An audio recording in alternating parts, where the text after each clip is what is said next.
What more can I ask God for? That I'm done asking God for anything. This is the only thing I ask God for, morning, day, night.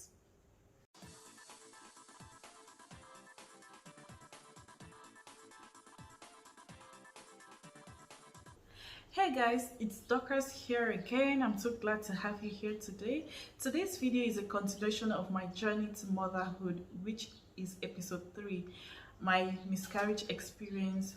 Yes, your girl had a miscarriage after ectopic pregnancy, which I lost my fallopian tube. Ovarancyst was removed from the right side, and I lost the baby as well. So if you've not watched other episodes, please endeavor to do so. I'll link it in the cards or in the description box, because that is how you have a clear understanding of today's story. A lot of people have been watching my videos and they have not been subscribing. Please, don't you like me? Don't you like me? Support your girl by subscribing and click the notification bell so that we'll grow together. Let's get to 100 subscribers before the end of this month. Thank you very much. Now, are you ready? Let's dive into this video. After the ectopic pregnancy surgery and everything, we're advised by the doctors to wait like after a year before trying to conceive again. And after a month, my monthly cycle returned. I've always had a regular monthly cycle, but even though it used to be painful, but it was always regular. And after a year, we started trying to conceive again. Even when we were trying, my husband was always scared at some times, because I had only one fallopian tube left. He didn't want us to lose the remaining one, and we're told by the doctors that once you have an ectopic pregnancy, the risk of getting another ectopic pregnancy is always very high. So because of the fear of having another ectopic pregnancy, I started pressurizing him again for us to see a doctor, which we did. When it was time for us to go for our first appointment, boom, I was pregnant. God, we're so excited, we're so happy. All this while, we don't used to tell our extended family members back home because of the pressure. We've always wanted to surprise them, even though then it used to turn out the other way around. We're always giving them the bad news. So we started making preparations for my mom to come for omugo.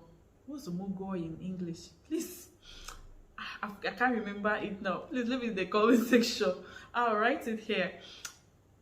I started making plans for my mom to come, but we didn't tell her we were pregnant. I don't know. I think she must have suspected, but we didn't tell anyone. Just wanted to surprise them. But in the midst of all these preparation and plans, we planned for the baby, we planned for ourselves. In fact, we planned moving houses. And I was a bit scared that this shouldn't be ectopic. We had to go to the hospital, and we did a beta ECG test. Everything was fine. We're scheduled for a scan because it was still an early pregnancy. So on the set date for my first appointment for the scan, I started having these cramps, this pain, and the next thing I started seeing spottings. At this point, I just knew that something was wrong. We went to the hospital and they did some tests. The result came out that the ECG level was reducing instead of increasing, and they just told me to allow nature to take its course because it was still an early pregnancy. It was about 6 weeks. At some point in my life, I was thinking that pain was part of me. I've been through a lot of pains. I've been through a lot of pains. I feel like God did this for God did this for my husband and I to bond more, and also for God to strengthen our faith, our hope, and our dependence on Him.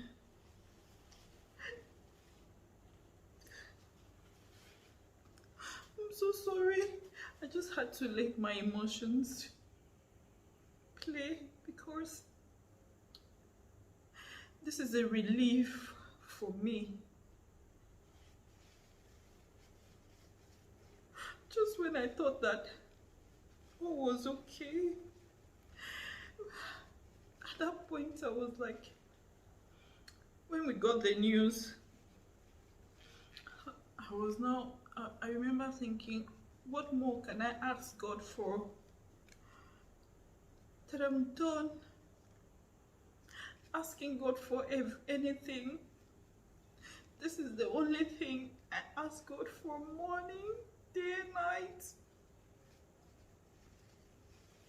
And then I miscarried.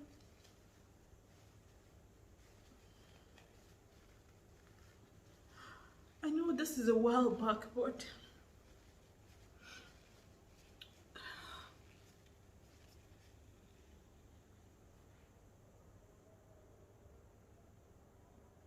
I'm so sorry. I know this happened a while back, but this is what happened to me. It is real to me. That is why um, my emotions is just playing right now. I'm so sorry, guys, for this. And a lot of women go through this day in, day out. I am not the first person this is happening to, and unfortunately, I will not be the last.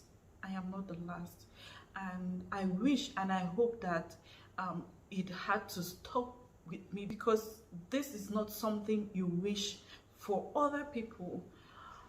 The pain is a lot.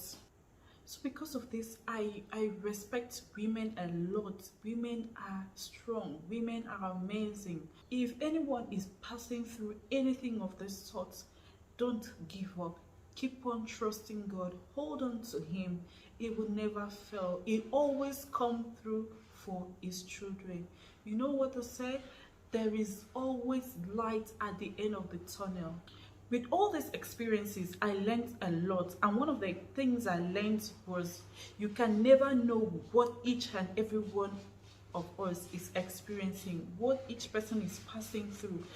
And everybody has their own problem. Everyone that you are seeing out there, they have their own issues. So at times when I see people behave a certain way or do things a certain way, I don't judge them. I don't judge them, because I don't know what they are passing through in their life. You can never know all what each and every one of us is passing through in our lives. You can't know everything. Secondly, what I learned was, you know how man proposes and God disposes. It taught me that planning cannot change the unpredictable. Anything can happen. You can plan to have kids, and the next thing, you can plan to do whatever you want to do in your life, but it cannot change the unpredictable. And that made me to be flexible. Even if I plan for something, I still keep an open mind in case anything happens. I don't get disappointed. So another thing I learned in the course of this experience was, no matter how we search for reasons of anything, I just know one thing, that it doesn't change anything. This life is full of misery and uncertainty, and no need wasting time to look for guilt, curses. Why did this happen? Is it because I did this? Is it because I did that and that made all this happen? It doesn't change anything. We move. Another thing I learned from these experiences is that experiences make us grow. It is what challenges do. It is an opportunity for us to make life better. So with that, it takes me to the last lesson I learned, which is life is a miracle. This life is a miracle. And you can have it now, the next moment is no more. So if you're watching me now, it means that you are alive. Always be grateful for the life you have. always be grateful to the Almighty God for the life you have. God bless you all. Please subscribe. Let's grow this family together. See you in another video. God bless you.